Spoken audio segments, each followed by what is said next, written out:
أعوذ بالله من الشيطان الرجيم. بسم الله الرحمن الرحيم.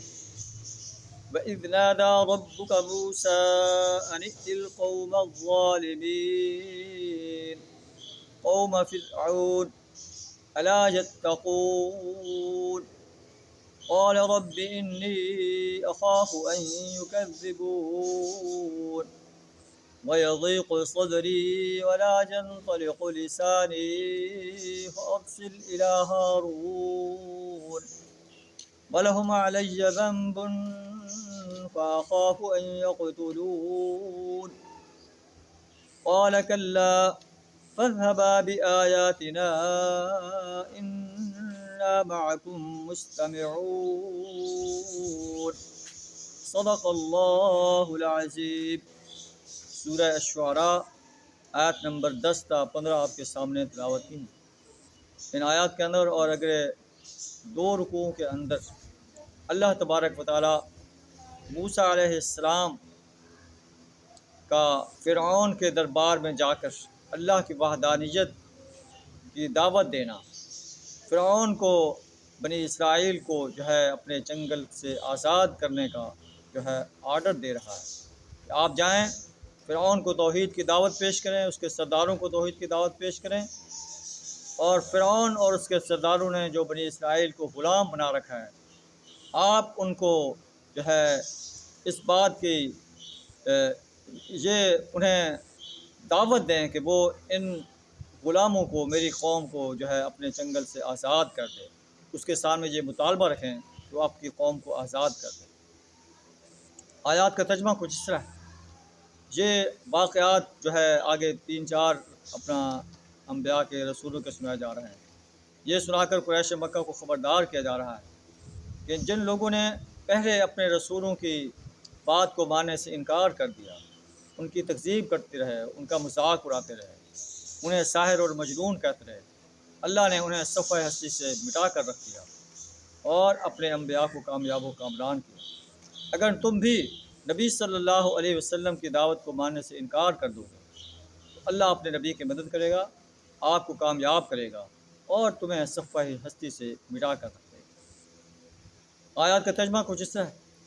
اور اس وقت کو یاد کرو جب آپ کے رب نے موسیٰ علیہ السلام کو کہا کہ ظالم قوم کے پاس جاؤ، قوم فرعون، اور انہیں کہو کیا تم ڈرتے نہیں ہو؟ تو موسیٰ علیہ السلام نے رب سے عرض کیا، اے میرے رب، مجھے خوف ہے کہ یہ میری تکذیب کریں گے، میرا سینہ گھٹتا ہے، میری زبان نہیں چلتی. آپ رسالت جو ہے ہارون کی طرف بھیجیں. مجھ پر ایک جرم ہے کہ میں نے ان کے ایک قوم کے ایک انسان کو قتل کیا تھا، مجھے خوف ہے کہ یہ مجھے قتل کر دیں گے.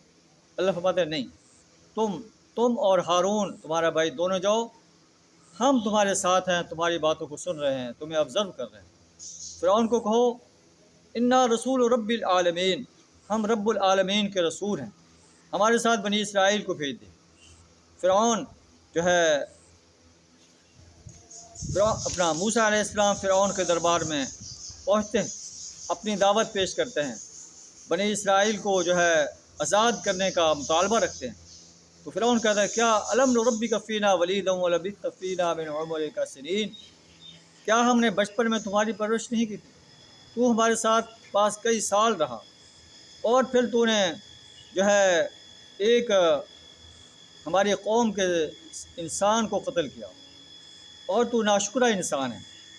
موسیٰ علیہ السلام کہتے ہیں میں نے یہ کام اس وقت کیا تھا جب میں نادانستہ جو ہے مجھ سے ہو گیا تھا، میں نے تو اس کو ایک مکہ مارا تھا، وہ مر گیا، دانستہ طور پر میں نے اس سے قتل نہیں کیا.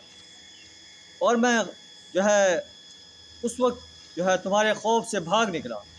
اب اللہ نے مجھے حکم عطا کیا ہے، نبوت عطا کی ہے، قوت فیصلہ عطا کی ہے، وجعلنی من المرسلین، اور مجھے رسولوں میں سے بنایا. اور یہ نعمت کہ تم نے، یہ احسان تم نے مجھے پالا تھا بچپن میں، کیا اس احسان کے بدلے تو بنی اسرائیل کو اپنا غلام بناتا ہے؟ فرعون کہتا ہے وما رب العالمین، تمہارا رب العالمین کیا ہے؟ آپ کہتے ہیں رب السماوات والارض، جو آسمان و زمین کا رب ہے، اس کے درمیان جو کچھ ہے اس کا رب ہے. ان کنتم موقنین، اگر تم یقین رکھتے. تو یہ حضرت موسیٰ علیہ السلام اور فرعون کا مکالمہ ہے، آگے چل رہا ہے۔ اللہ سے دعا دل ہمیں بھی ایسے ہی جو ہے اپنے اسلام کی دعوت پیش کرنے کی توفیق عطا فرمائے۔ وآخر دعوانا ان الحمد للہ رب العالمین۔